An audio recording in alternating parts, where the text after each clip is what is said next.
1660 ഇംഗ്ലണ്ടിലെ ചാൾസ് രണ്ടാമൻ്റെ സ്ഥാനാരോഹണത്തെ തുടർന്ന് യുവാക്കൾക്കിടയിൽ ഫാഷനായി തീർന്ന നീണ്ട ചുരുണ്ട മുടിയുടെ ശിരോ അലങ്കാരത്തെ പെരിവിഗ് എന്ന് വിളിച്ചിരുന്നു. ഈ പദത്തിൽ നിന്നുമാണ് വിഗ് എന്ന പേര് ഉരുത്തിരിയുന്നത്. ഫ്രാൻസിൽ ലൂയി 13-നും 14-നും നീണ്ട വിഗുകൾ ധരിച്ചിരുന്നു. ലൂയി 14-ന്റെ വെപ്പാട്ടിയുടെ സവിശേഷമായ കേശാലങ്കാരം പിന്നീട് ലാ ഫൊണ്ടൈൻ എന്ന പേരിൽ പ്രസിദ്ധമായി. ഈ സ്റ്റൈലിനെ അനുകരിച്ച് നിരവധി വിഗുകൾ സ്ത്രീകൾക്കിടയിൽ പ്രചാരം നേടി. പുരാതന ഈജിപ്തിലും വിഗുകൾ ഫാഷനായി തീർന്നു. എന്നാൽ മധ്യകാലഘട്ടത്തിൽ വിഗുകളോടുള്ള പ്രതിപത്തി നഷ്ടപ്പെട്ടതായി കാണുന്നു. 1660കളോടെ ഫ്രാൻസിൽ ആദ്യ വിഗ് മേക്കേഴ്സ് ഗിൽഡ് രൂപീകൃതമായി. നീണ്ട ഞൊറിവുകളോട് കൂടിയ വിഗുകൾ 18-ാം നൂറ്റാണ്ടോടെ തിരിച്ചു വന്നു. ഇംഗ്ലണ്ടിലെ എലിസബത്ത് രാജ്ഞിയായിരുന്നു പ്രമുഖയായ ഒരു വിഗ്ധാരി. 80ഓളം വിഗുകൾ റാണിക്കുണ്ടായിരുന്നു അത്രേ. വിഗ് ധരിക്കുന്നത് ആഭിജാത്യത്തിൻ്റെ അടയാളമായി അന്ന് ഗണിക്കപ്പെട്ടിരുന്നു. തെന്നിന്ത്യൻ സിനിമയിൽ ചമയത്തിൻ്റെയും കേശാലങ്കാരത്തിൻ്റെയും വൈവിധ്യങ്ങൾ കാട്ടി അത്ഭുതപ്പെടുത്തിയത് ഹരിബാബു എന്ന കൊൽക്കത്തക്കാരനാണ്. 1940കളുടെ അവസാനവും 50കളുടെ ആരംഭവും സിനിമകളിലെ കേശാലങ്കാര വിഭാഗത്തിൻ്റെ മുടിചൂടാമന്നനായിരുന്നു അദ്ദേഹം. രാജ് കപൂർ മുതൽ ലളിത പത്മിനി രാഗിണിമാർ വരെ ഈ വിദഗ്ധൻ്റെ ഒരു അപ്പോയിൻമെൻറ്റിനായി കാത്തിരുന്നു പോലും. ഹരിബാബുവിൻ്റെ കൂടെ ഉണ്ടായിരുന്നത് നാഗേശ്വര റാവു, ചന്ദ്രാജി, പിന്നെ അതുപോലെ തന്നെ പ്രധാനപ്പെട്ട ഒരുപാട് ആൾക്കാർ. അവരാരും ഇപ്പോൾ ഇല്ല, ഇപ്പോൾ റീസെൻ്റായിട്ട് 1-2 പേരൊക്കെ പോവുകയും ചെയ്തു.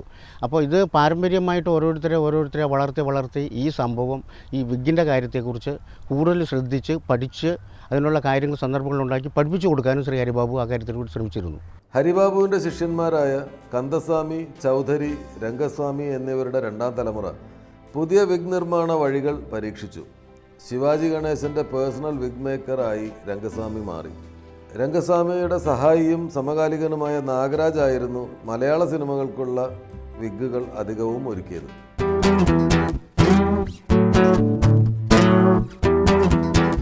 ഇതാണ് സുപ്രസിദ്ധമായ കോടമ്പക്കം ബ്രിഡ്ജ്. സിനിമയിൽ ഭാഗ്യം അന്വേഷിച്ച് വരുന്നവർ ആന്ധ്രാപ്രദേശിൽ നിന്നായാലും കർണാടകത്തിൽ നിന്നായാലും കേരളത്തിൽ നിന്നായാലും ഈ പാലം കടന്നാൽ സിനിമയ്ക്കകത്തായി. ഇത് കടന്നാൽ കോടമ്പക്കമായി. ഈ പാലം നിങ്ങൾ സിനിമകളിൽ കണ്ടിട്ടുണ്ടാവും. നാടോടിക്കാറ്റിലെ ദാസനും വിജയനൊക്കെ ചാടി ഓടിയത് ഈ പാലത്തിലൂടെയാണ്. ഇതിനടുത്താണ് നമ്മൾ സിനിമയിൽ വിഗ് ഒരു വലിയ താരങ്ങളെ, നടന്മാരെ താരങ്ങളാക്കി മാറ്റിയ മേക്കപ്പിലൊരു പ്രധാന ഘടകമായ വിഗ് ഉണ്ടാക്കുന്നത് നമ്മൾ വിചാരിക്കും വലിയ ഷോറൂമുകളിലാണ് അല്ലെങ്കിൽ വലിയ ഫാക്ടറികളിലാണെന്ന്. പക്ഷേ വിഗുകൾ നിർമ്മിക്കപ്പെടുന്നത് പലപ്പോഴും ഇത്തരം ചെറിയ വഴികളിലെ കൊച്ചു കടമുറികളിലാണ്, കൊച്ചു ഷോപ്പുകളിലാണ്. മഹാലക്ഷ്മി വിഗ് മേക്കേഴ്സ് എന്ന് പറയുന്ന ഒരു വിഗ് മേക്കറുടെ വിഗ് നിർമ്മിക്കുന്ന ഒരു കടയിലേക്ക് നമ്മൾ പോകുന്നത്. അവിടെ അതിൻ്റെ ഓണർ നാഗരാജൻ മലയാള സിനിമയിലെ 10-45 വർഷമായിട്ട് വിഗുകൾ നിർമ്മിക്കുന്ന ഏറ്റവും സീനിയർ മോസ്റ്റ് വിഗ് മേക്കറാണ്. അദ്ദേഹത്തിൻ്റെ കടയിലേക്ക് നമുക്ക് പോകാം.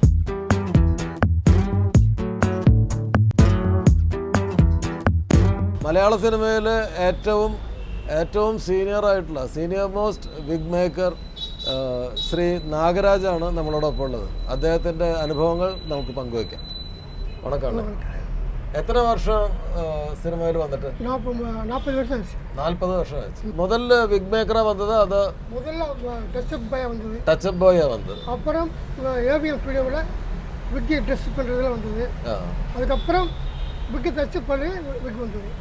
அப்போ கந்தசாமி குரு, கந்தசாமி, அதுக்கப்புறம் மோகன் ராவ்னு சொல்லி பெரிய ஆள், அவங்களாம் அந்த കത്തിയിട്ട് ഞാൻ വന്ന് വെച്ചത്. അദ്ദേഹം ആദ്യം വരുന്നത്, അദ്ദേഹം സിനിമയിൽ വർക്ക് ചെയ്ത് തുടങ്ങുന്നത് മേക്കപ്പ് അസിസ്റ്റൻ്റായിട്ടാണ്. മേക്കപ്പ് അസിസ്റ്റൻ്റായി പിന്നീട് സ്റ്റുഡിയോകളിലെ വിഗ് മെയിൻ്റനൻസ് സെക്ഷനിൽ വർക്ക് ചെയ്തു.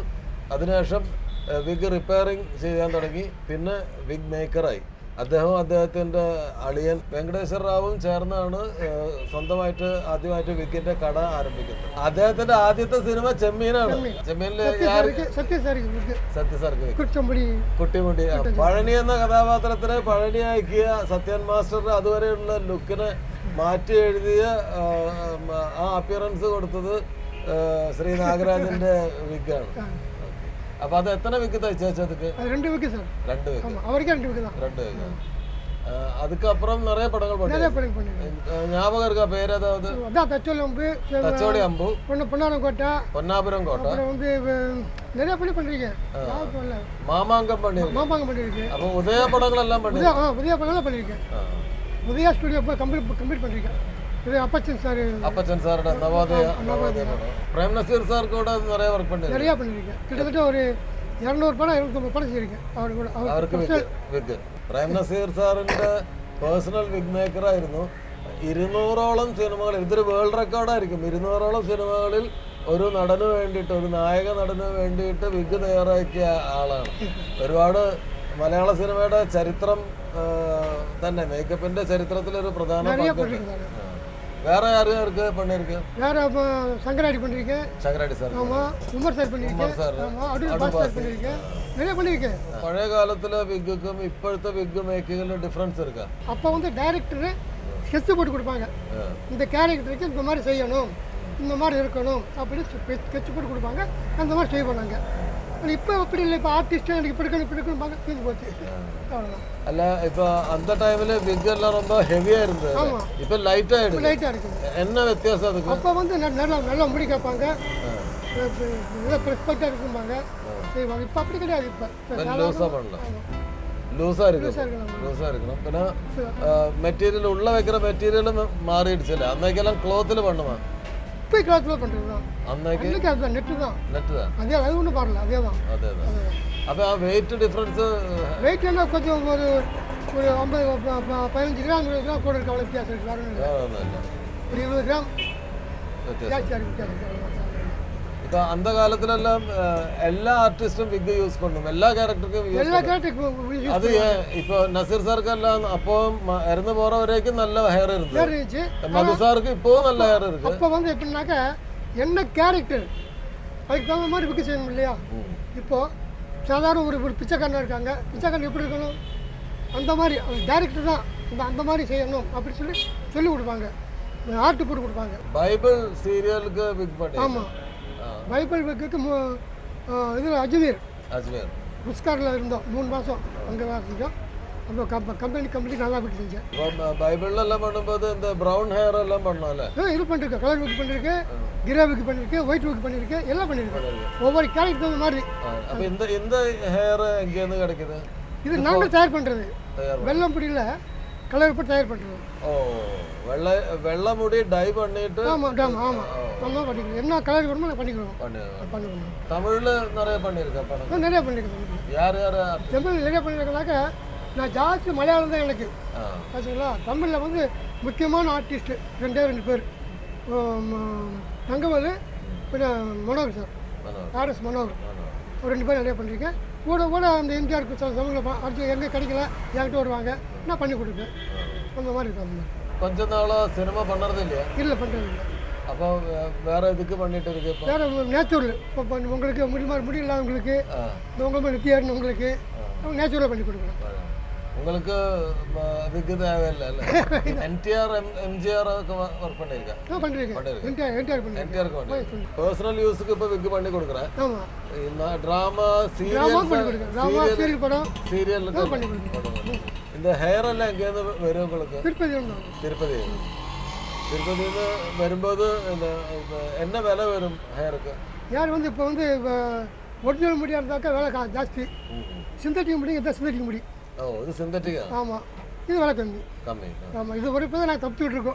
ഇതില്ലെങ്കിൽ ரொம்ப കഷ്ടം. ഞാൻ മുമ്പ് ഒരു ലേഡി വിഗ് വാങ്ങിച്ചിരുന്നു എന്ന് പറഞ്ഞാൽ 10 രൂപ കൊടുത്താൽ മതിയായിരുന്നു. അതേ സമയത്ത് അതേ ലെങ്ത്തുള്ള ഒരു 35 ഇഞ്ചോ ഉള്ള ഒരു സാധനം ഞാൻ വാങ്ങിക്കണമെങ്കിൽ ഇപ്പോൾ 40 രൂപ 50 രൂപ കൊടുക്കേണ്ടി വരും. അപ്പോൾ ആ ഒരു വില വ്യത്യാസത്തിനനുസരിച്ച് പലരും അതിൽ നിന്ന് പിന്മാറി വേറെ സെക്ഷനിലേക്ക് പോയിക്കൊണ്ടിരിക്കുക. അത് മുടി കിട്ടാത്തതിൻ്റെ പ്രധാന കാരണം തന്നെയാണ്. நேற்று கூட விலை ஜாஸ்தி.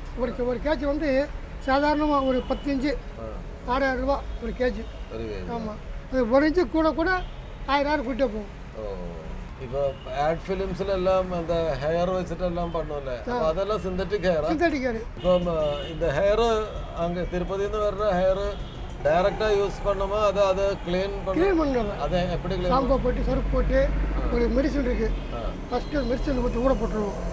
ஊற போட்டு அதுக்கப்புறம் நல்லா அலசிட்டு மறுபடி ஷாம்பு சர்ஃபு இதெல்லாம் போட்டு வாஷ் பண்ணுவோம்.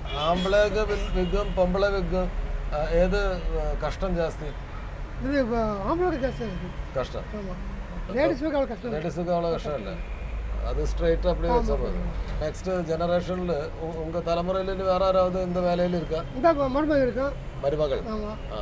பையனும் இருக்கா? பையன் இருக்காங்க. பையன் இது பண்ணுதா? பிக் பண்ணுதா? பண்ணுது. பண்ணுது. அது அங்கே இருக்காங்க. இப்போ என்ன பேர்? கோவிந்தராஜ். கோவிந்தராஜ். ரொம்ப சந்தோஷம் பார்த்ததில்.